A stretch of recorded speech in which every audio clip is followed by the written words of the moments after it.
Hello everyone. Today is a continuation of the video in which I showed you how to easily calculate ending retained earnings. Today we're going to take a little bit more advanced example where we are given the ending retained earnings. We know the beginning retained earnings, and we are told the amount of dividends that are declared and paid. And in this case, you're asked to calculate what the net income is for the year. So I'm going to show you how to easily do that. And if this is something that you like or that helps you, please give this video a thumbs up and make sure to subscribe and hit the bell notification so anytime I do another helpful video like this, you'll be made aware of it.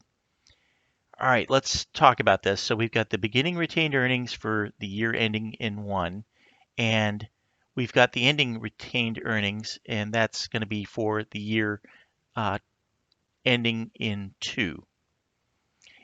We do know the dividends that are paid out in the year ending 2. We just need to figure out what the net income is for that year. Now, if you missed the earlier video in which I showed how to calculate the ending retained earnings, I've linked that up here for you. So take a look at that first if you haven't already, just so you can have a better idea of how to do this. All right, so now let's fill in what we have. So in general, the way this is done is you have your beginning retained earnings. We're going to add net income. We're going to subtract any dividends paid, and that's going to give us the ending retained earnings. That's how you calculate ending retained earnings. So let's fill in the information we have. We know the beginning retained earnings is 50,000. So I'm going to go ahead and put that here. The net income, we don't know what that is. I'm just going to call that X for right now. We're going to subtract out our dividends, and we're told that the dividends were 15,000. So I'm going to subtract out 15,000. And we're told that the ending retained earnings is 65,000.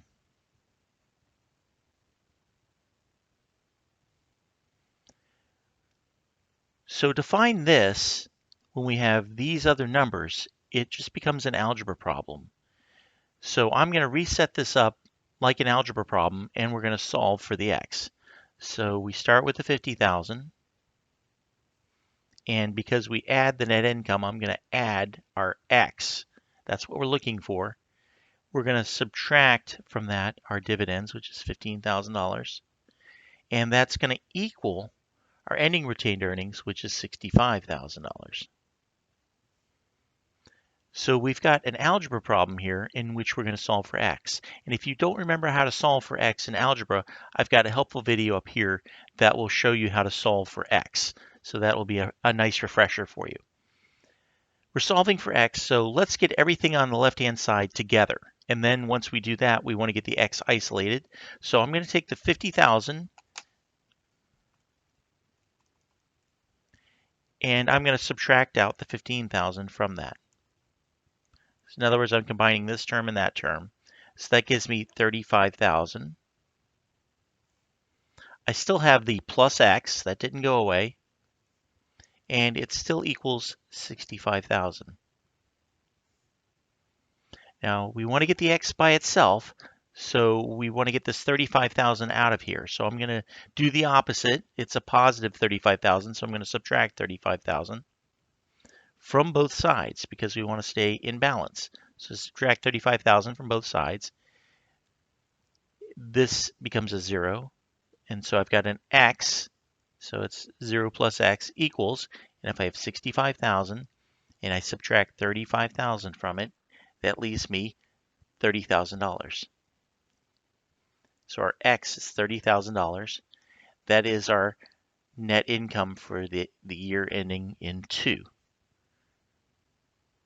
That's how we calculate it. But let's double check. So we have 30,000. Let's add that 30,000 to the 50,000 that we have at the beginning balance, and that gives us 80,000. If I subtract out the dividends of 15,000, that brings us right to the 65,000, so we know it is correct.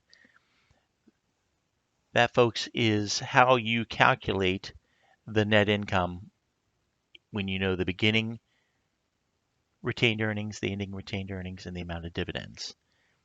But you still don't know everything you need to know, so stay tuned for some additional videos where I show you some additional techniques that you might need to successfully do accounting. But until next time, keep your grade alive and subscribe. Thank you.